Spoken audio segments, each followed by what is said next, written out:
Welcome back ناظرین، آپ دیکھ رہے ہیں پروگرام خطیب مستقبل کے۔ بریک سے پہلے ہمارے دو مقررین یعنی کہ مبشرہ ابراہیم اور مرتضیٰ رضوی نے اپنی تقاریر یہاں پر آ کر کی۔ اب جس اگلے مقرر کو میں اپنے ایوان میں سے دعوت دے رہا ہوں، ان کا نام ہے احمد حسین اور ان کی عمر ہے 11 سال۔ احمد آ جائیے بیٹا۔ جی احمد، السلام علیکم۔ وعلیکم السلام۔ کیسے ہیں آپ؟ میں ٹھیک ہوں۔ اور یہ بتائیے کہ اسپیچ کی تیاری کیسی ہے آپ کی؟ اسپیچ کی تیاری اچھی جا رہی ہے۔ کسی نے ہیلپ کی ہے آپ کی؟ یس، میری مدر نے۔ مدر نے ہیلپ کی ہے؟ یس۔ اچھا، ویری گڈ۔ تو آپ کو پتہ ہے ٹائم کا بھی اور رولز وغیرہ کا بھی؟ یس۔ چلیں احمد حسین، آپ کا وقت شروع ہوتا ہے اب۔ قدسیوں میں ہے مسرت کی لہر دوڑی ہوئی، شور ہے اوجے فلک پر آمد رمضان کا، قید ہوتے ہیں شیاطین اس ماہ مبارک میں، گیت گاتے ہیں فرشتے عظمت رمضان کا۔ معزز جج صاحبان اور عزیز ساتھیوں، السلام علیکم۔ میرا نام احمد حسین ہے اور آج میرے خطاب کا موضوع ہے رمضان اور روزہ افطار۔ اللہ تعالیٰ نے ہم مسلمانوں کو اپنی دنیا اور آخرت سنوارنے کے لیے ایک عظیم تحفہ اس ماہ مبارک کی شکل میں عطا فرمایا ہے۔ رمضان وہ مبارک مہینہ ہے جس میں مسلمان اللہ تعالیٰ کی محبوب عبادت یعنی روزے کا اہتمام کرتے ہیں۔ ارشاد باری تعالیٰ ہے سورہ البقرہ میں، اے ایمان والو تم پر روزے فرض کیے گئے ہیں جیسے کہ تم سے پہلی امتوں پر فرض کیے گئے تھے تاکہ تم متقی ہو جاؤ۔ غور طلب بات یہ ہے کہ ہمارا رب ہم سے کیا چاہتا ہے؟ روزے کی حالت میں کئی جائز کاموں سے رک جانا، اپنے مالک خالق کے کائنات کی خوشی اور محبت کے لیے بھوک پیاس برداشت کرنا، عبادت میں کثرت، خشوع و خضوع کی کوشش کرنا۔ یہ سب صرف اس لیے ہے کہ اللہ تعالیٰ ہم سے چاہتے ہیں کہ ہم میں تقویٰ پیدا ہو اور ہم اپنی نفس پر قابو پا سکیں اور دنیا اور آخرت میں کامیاب ہو سکیں۔ فجر سے مغرب تک روزے کی حالت گزارنا اور پھر افطار کی راحت حاصل کرنا یقیناً ہمارے لیے ایک بہت بڑی نعمت ہے۔ ہمارے پیارے نبی حضرت محمد صلی اللہ علیہ وآلہ وسلم نے فرمایا، روزہ افطار وہ وقت ہوتا ہے جب روزہ دار اور اللہ کے درمیان تمام پردے ہٹ جاتے ہیں۔ افطار کا وقت ایک خاص اہمیت کا حامل ہے۔ اس عبادت کے ذریعے اللہ تعالیٰ نے ہم مسلمانوں کو کئی اہم چیزوں کے بارے میں سمجھایا ہے، جیسا کہ اطاعت، پاکیزگی، مخلوق خدا سے محبت، پڑوسیوں، رشتہ داروں اور عام انسانوں کے دکھ درد اور ان کی بھوک پیاس کا احساس کرنا۔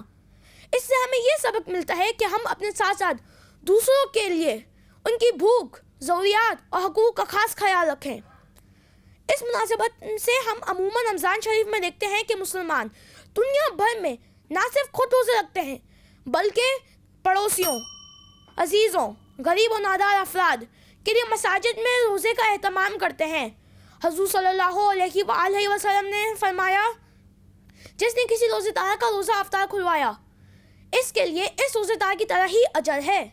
تو میرے عزیز دوستوں، رمضان المبارک ہمارے لیے ایک اچھا انسان اور بہتر انسان بننے کا موقع ہوتا ہے۔ اس سے نہ صرف ہماری جسمانی بلکہ روحانی تربیت بھی ہوتی ہے۔ یہی وہ تربیت ہوتی ہے جو ہماری دنیا میں پاکیزہ زندگی اور آخرت میں کامیابی کا ذریعہ بنے گی۔ شکریہ اور السلام علیکم۔ ویری گڈ احمد، بہت اچھا پرفارم کیا آپ نے۔ آ جائیے اپنی جگہ پہ آ جائیے۔ ناظرین، یہ تھے احمد حسین جو بہت خوبصورت انداز میں رمضان اور دعوت افطار کے اوپر لب کشائی کر رہے تھے۔ اب اس سے پہلے کہ میں ججز کی رائے لوں، میں اپنے ایوان سے اپنی آخری مقررہ جن کا نام ہے نیہا ناصر اور ان کی ایج ہے 13 ایئرس، ان کو دعوت دوں گا۔ آ جائیے بیٹا۔ جی نیہا، السلام علیکم۔ وعلیکم السلام۔ کیسی ہیں آپ؟ میں ٹھیک ٹھاک۔ اچھا یہ بتائیے تیاری کیسی ہے آپ کی؟ تیاری بھی ماشاءاللہ سے اچھی ہے۔ جیت کے جائیں گی یہاں سے آج؟ انشاءاللہ۔ انشاءاللہ۔ تو نیہا ناصر، آپ کا وقت شروع ہوتا ہے اب۔ محترم معزز سامعین اور میرے عزیز ساتھیوں، السلام علیکم۔ میرا نام نیہا ناصر ہے اور میرا عنوان رمضان اور دعوت افطار ہے۔ نہیں جاتی کہاں تک فکر انسانی نہیں جاتی، مگر اپنی حقیقت آپ پہچانی نہیں جاتی۔ نیت روزے کی آخر کر تو لی ہے مرد مومن نے، مگر افطار تک افطار کی پریشانی نہیں جاتی۔ میرے عزیز ساتھیوں، رمضان المبارک کا مہینہ مسلمانوں کے لیے اللہ کی طرف سے ایک بہت ہی بڑا انعام ہے، مگر جبھی کہ اس انعام کی قدر بھی کی جائے، ورنہ ہم جیسے محروموں کے لیے ایک مہینہ رمضان رمضان چلائے جانے کے سوا کچھ نہیں۔ حدیث مبارک میں آتا ہے، محبوب خدا حضرت محمد صلی اللہ علیہ وسلم نے ارشاد فرمایا، اگر لوگوں کو یہ معلوم ہو جائے کہ رمضان کیا چیز ہے تو میری امت یہ تمنا کرے کہ سارا سال رمضان ہی رہے.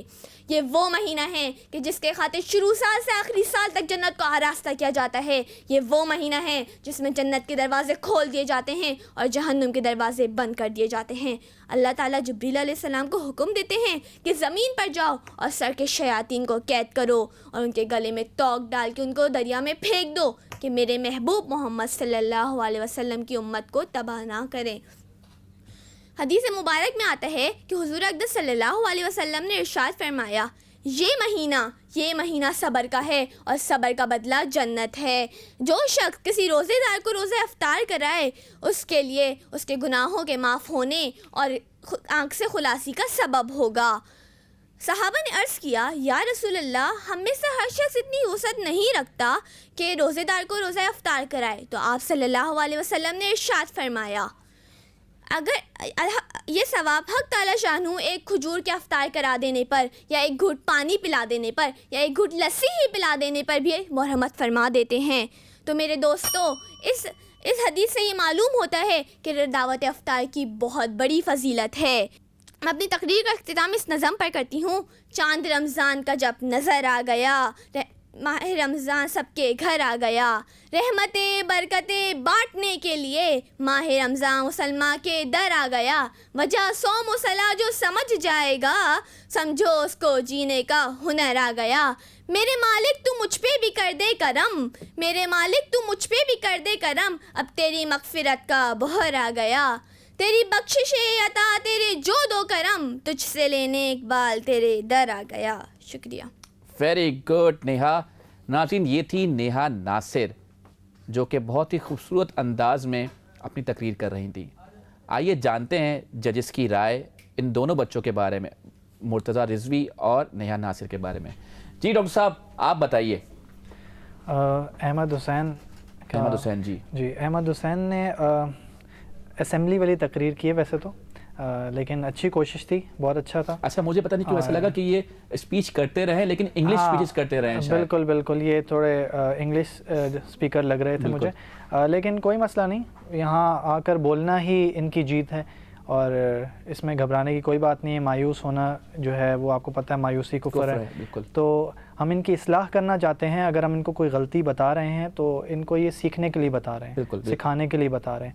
نیہا کے بارے میں نیہا کے بارے میں یہی کہوں گا کہ آپ کو بہت محنت کی ضرورت ہے, ٹھیک ہے, اور تھوڑا سا آپ نا اپنے خود اعتمادی اندر پیدا کریں. کیونکہ ہم جو ہے خود اعتمادی ہم کیسے دیکھتے ہیں آپ کے شولڈرز کا استعمال, آپ کس طرح ہاتھوں کو استعمال کرتے ہیں, آپ کس طرح اپنی آنکھوں کو استعمال کرتے ہیں, یہ سب ہم یہاں پہ اس کے مارکس ہوتے ہیں, ٹھیک ہے. تو آپ ان پہ تھوڑا سا محنت کریں, انشاءاللہ آپ بہت آگے جائیں. بہتر. جی علی بھائی. مجھے احمد حسین کی زبان میں لکنت محسوس ہوئی. اگر کبھی ایسا ہو تو آپ اپنے جو تھوک ہے اس کو نگل لیا کریں, بالکل, اور خشک ہو جائے آپ کا منہ, پھر آپ تقریر کریں. تو یہ جو الفاظ پھنس رہے ہوتے ہیں یہ لکنت جو ہے وہ کسی حد تک کنٹرول ہو جاتی ہے.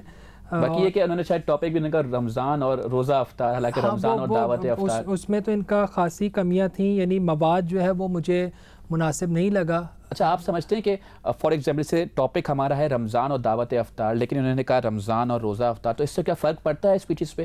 دیکھیں جب آپ عنوان کو ہی صحیح طور پہ نہیں سمجھ پائیں گے تو آپ تقریر کیا کریں گے.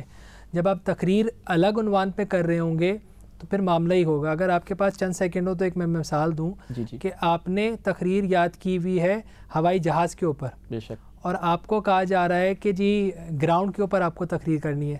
تو وہ جو آپ کو معلوم ہے نا کہ ہوائی جہاز کو آپ نے گراؤنڈ پہ اتار دیا اور پھر گراؤنڈ کے اوپر آپ نے تقریر کرنا شروع کر دی. تو وہ جو ہے چالاکی تو ہو سکتی ہے لیکن صحیح معنوں میں تقریر, صحیح معنوں میں سمجھنا ہے. نیہا کے بارے میں کیا کہیں گے؟ نیہا کی تقریر مجھے بھرپور تقریر لگی اور بہت اچھی لگی, انہوں نے بہت متاثر کیا. تلفظ کی بہت خامی, میں یہی سوچا تھا کہ علی بھائی نوٹ کریں گے اس چیز کو. تلفظ میں بہت کمی ہے. اگر نیہا اپنے تلفظ کو بہتر کر لیں تو نیہا ایک اچھی مقررہ ہو سکتی ہے. تلفظ کی خامی بالکل, انہوں نے جیسے سامعین کہا, مطلب بہت ہی, اور جب کو جبی کے, وہ اس طرح کی چیز میں نوٹ کرا تھا. علی بھائی آج آپ سے سیکھ رہا ہوں میں بھی آہستہ آہستہ. محبت ہے آپ کی. چلیں جی ناظرین, یہ تھے ججز کے ریمارکس, اور اب پروگرام میں وقت ہوا جاتا ہے ایک اور وقفے کا. جب بریک سے واپس آئیں گے تو جانیں گے کہ وہ 2 نام کون سے ہیں جنہوں نے کوارٹر فائنلز میں کوالیفائی کیا ہے۔ کہیں مت جائیے گا، ہمارے ساتھ ہی رہیے۔ السلام علیکم ورحمۃ اللہ وبرکاتہ۔